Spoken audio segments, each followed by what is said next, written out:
ભારતીય જનસંઘના સ્થાપક પ્રમુખ ડોક્ટર શ્યામા પ્રસાદ મુખર્જીની પુણ્યતિથિ નિમિત્તે ભારતીય જનતા પાર્ટી દ્વારા નવસારી સ્થિત કમલમ કાર્યાલય ખાતે પુષ્પાંજલિ કાર્યક્રમનું આયોજન કરવામાં આવ્યું હતું। કાર્યક્રમમાં ભાજપના આગેવાનો અને કાર્યકર્તાઓ મોટી સંખ્યામાં ઉપસ્થિત રહ્યા હતા।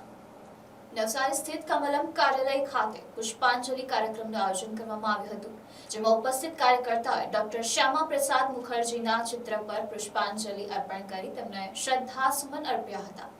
વક્તાઓએ તેમના જીવન અને રાષ્ટ્ર સેવામાં આપેલા યોગદાનને યાદ કરતા જણાવ્યું હતું કે દેશ આઝાદ થયા બાદ પ્રથમ કેન્દ્ર સરકારમાં તેમણે ઉદ્યોગ મંત્રી તરીકે સેવા આપી હતી। જો કે સૈદ્ધાંતિક મતભેદોને કારણે તેમણે મંત્રી પદેથી રાજીનામું આપી ભારતીય જનસંઘની સ્થાપના કરી હતી।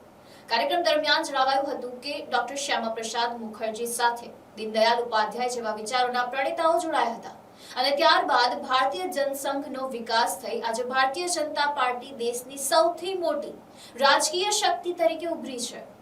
વક્તાઓએ વધુમાં જણાવ્યું હતું કે ડોક્ટર મુખર્જીનો જન્મ કોલકાતામાં થયો હતો અને આજે દેશના અનેક રાજ્યોમાં ભાજપની સરકારો કાર્યરત છે, જે તેમના રાષ્ટ્રવાદી વિચારોની સફળતા દર્શાવે છે। કાર્યક્રમના અંતે તમામ કાર્યકર્તાઓએ ડોક્ટર શ્યામા પ્રસાદ મુખર્જીના આદર્શોને જીવનમાં ઉતારવાનો સંકલ્પ વ્યક્ત કર્યો હતો। કાર્યક્રમ અંતે ઉપસ્થિત સૌનો આભાર વ્યક્ત કરવામાં આવ્યો હતો।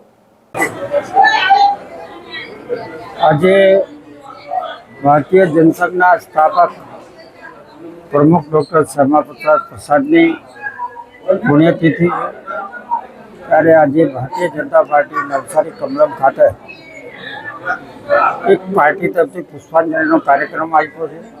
પાર્ટીના અનેક કાર્યકર્તાઓની હાજરીમાં આજે ડૉક્ટર શ્યામા પ્રસાદને શ્રદ્ધાસુમન કરી પુષ્પાંજલિ કરી એમને સાચી શ્રદ્ધાંજલિ આપી છે।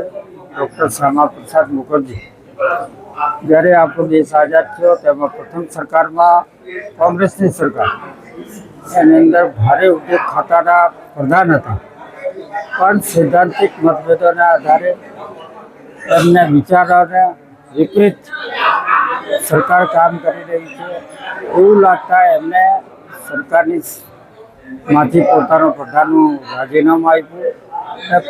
પ્રથમવાર ભારતીય જનસંઘની સ્થાપના કરી। એની સાથે એમના ડૉક્ટર પંડિત દીનદયાળજી ઉપાધ્યાયજી જોડાયા હતા। ત્યાંથી શરૂઆત થઈને ભારતીય જનસંઘમાંથી ભારતીય જનતા પાર્ટી બની। આજે સમગ્ર દેશમાં મોટા ભાગના રાજ્યોમાં ભારતીય જનતા પાર્ટીનું શાસન છે। ત્યારે ડૉક્ટર શ્યામા પ્રસાદ મુખર્જી જે બંગાળમાંથી એમનું કલકત્તાનું એમનો જન્મ થયો હતો, ત્યાં પણ આજે સમગ્ર દેશમાં પ્રથમવાર ત્યાં ભારતીય જનતા પાર્ટીની સરકાર બની છે અને ભારતીય જનતા પાર્ટીના આપણા દેશના વડાપ્રધાન શ્રી મોદી સાહેબ, ગૃહપ્રધાન એવા શ્રી અમિતભાઈ શાહ સાહેબે બંગાળની અંદર ભારતીય જનતા પાર્ટીના શાસન સ્થાપીને ડૉક્ટર શ્યામા પ્રસાદ મુખર્જીને સાચી શ્રદ્ધાંજલિ અર્પણ કરી છે એમ કહો તો ખોટું નથી। ફરીવાર બધાનો આભાર। Report NEC news Navsari.